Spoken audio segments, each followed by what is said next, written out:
This is a very sad day for me. I love all this stuff.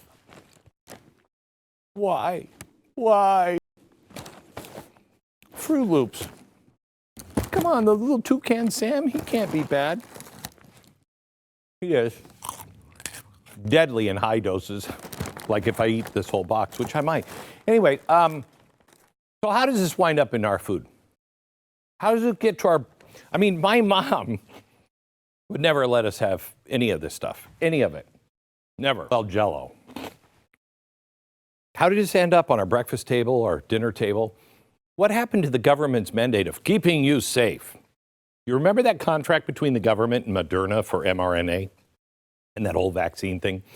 It's weird because you're going to find this eerily similar. So here's how it works out. Let's say I'm a food company. I'm running Beck Foods, and I want to make some little yellow, yummy breakfast loops. And I want it neon yellow because it'll make the kids scream to their parents, I want that, when they pass in the grocery store. And I'm going to need some food dye. Well, that's going to need FDA approval on every single batch. Now, luckily, here at Beck Foods, I'm pretty close to the FDA. We're like this. You see, I pay the FDA's salaries through something called user fees. See, user fee. Here's the FDA, and there's a fence right there. You're not. Let me tell you that science. Of course, I could get over here, and I could get right directly to the FDA, but I'm paying them user fees, okay? And I do that so they can regulate the dye that I want in my cereal. Now you'll say, wait a minute. You're paying the manufacturer, the guy. You're paying the watchdogs to watch you? You pay their salaries? Yeah, that's the way it works, you know. Me and the other food manufacturers, we pay about 46% of the FDA budget. I mean, it's mostly Big Pharma who funds the 6,500 jobs at the FDA, but the rest of it's the food company, so we're good. What could possibly go wrong? What are you, a conspiracy theorist?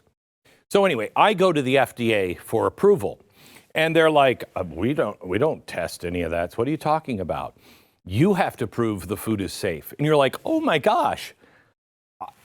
Wait, I can hire the scientists? I mean, they could have a clown wig on and a big red nose, and I get to produce the science behind this? FDA is like, yeah, because you're trustworthy, aren't you?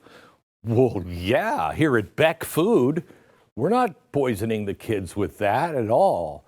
We're not giving them ADHD or anything like that. I want to provide them with something wholesome that glows in the dark. And so I go to my clown scientist, and he says, it's great, you know? And he just, yep, it's great. Yummy yellow number 5. And then I pay a bunch of money to the FDA so they can read that from the clown and then rubber stamp it. Now, it's a beautiful relationship. I mean, it is a little taxing. I have to drive a lot of money to the FDA because, you know, they make the money giving the screaming kids their first box of yellow glowing cereal that makes them go nuts, you know. But I have to drive another truck full of money to the FDA every time I make a new batch. Then they have to say, well, did your clown scientist? Yes, sir. Yes, sir, he did. Boom. Money. Okay, you can make another batch of that cereal. That's how it works. This is how you get to potential chemical poisoning of Americans. Now, I don't know. This doesn't seem like a safety thing. You know what I mean? It really doesn't. I mean, if we look at it from the top of the chalkboard, you can read it for yourself. Quote, manufacturers are required to supply the FDA with evidence that establishes each chemical is safe at the intended level of use before it may be added to foods. Oh. Okay, so the burden of proof to determine whether or not their food is dangerous is actually the guy trying to turn his product into profit, not the government organization whose job it is to keep us safe. And remember, it's just for his food. He could be making all these foods, but if he's only testing it for yellow number 7, no, that's not. But if yellow is in all of these, that might be a bit too much, wouldn't it? Wait a minute, is this going to cause cancer? No. Sure it won't. Trust us. By the way, did we show you our revenue projections for next quarter?